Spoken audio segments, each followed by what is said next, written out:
Welcome to the Brevard Zoo. I'm Alex Edwards, and let's go exploring. Located on the corner of Wickham Road and Morrell Road, the Brevard Zoo is a very popular attraction here in Viera. The gates to the zoo opened in 1994, so it celebrates its 20th birthday this year. Hey man, happy birthday! There's a lot to discover here, from the American flamingo to the warty pig.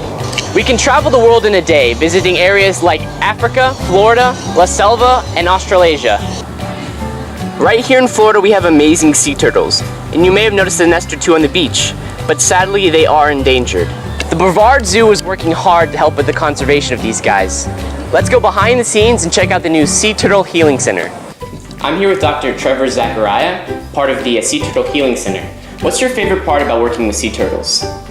I think the best part of working with sea turtles is that you get to help these animals that have been here for millions of years, and that you are, able to help try and keep their species going. We have a few turtles that are currently with us in the Sea Turtle Healing Center.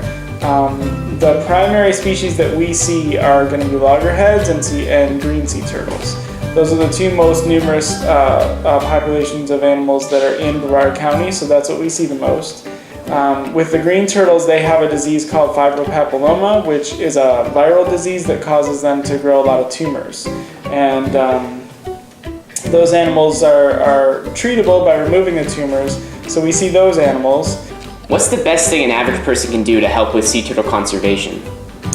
Well, the best thing is don't junk up the ocean, basically. So that includes not just trash and throwing that away appropriately, but also the monofilament line. So that's also a big problem for turtles. Leaving monofilament line and hooks and lures and things in the water or in our oceans, our waterways. That is a big problem as well. So basically, try and keep as much of our stuff that we make, our materials that are synthetic, out of the ocean. That's the best thing that everyday person can do. The most rewarding part of sea turtle medicine is that you get animals in that are on death's door, basically. They're just debilitated, they're emaciated, they have no body condition anymore, they're lethargic, they don't move, they just sit there, and basically all they do is have a heartbeat and breathe. I mean, they're really, really, really bad and really sick.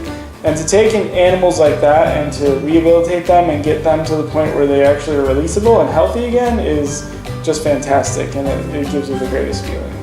That's awesome. Thank you very much. No problem. Next, we're going to visit the zoo's newest exhibit, Meerkat Hamlet.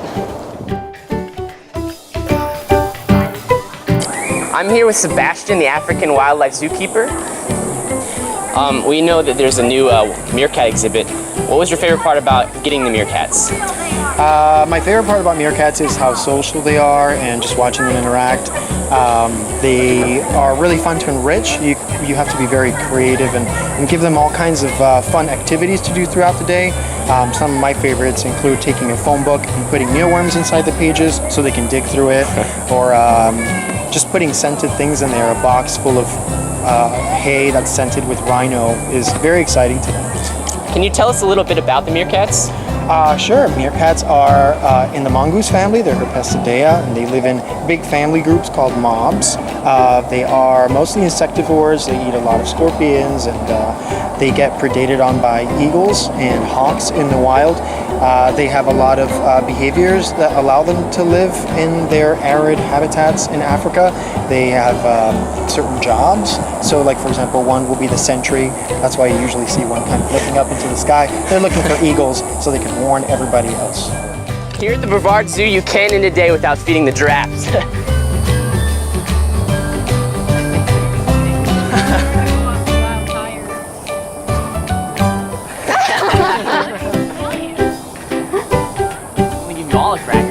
These guys are the tallest living land animals, and they can be 16 to 18 feet tall.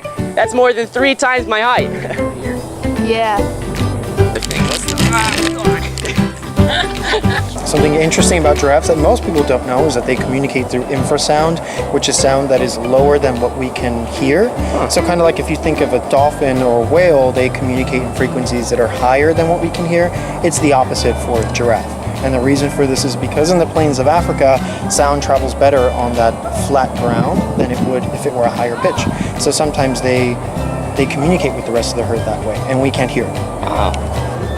Thanks for exploring the Brevard Zoo with me and Doc. Until next time, I'm Alex Edwards.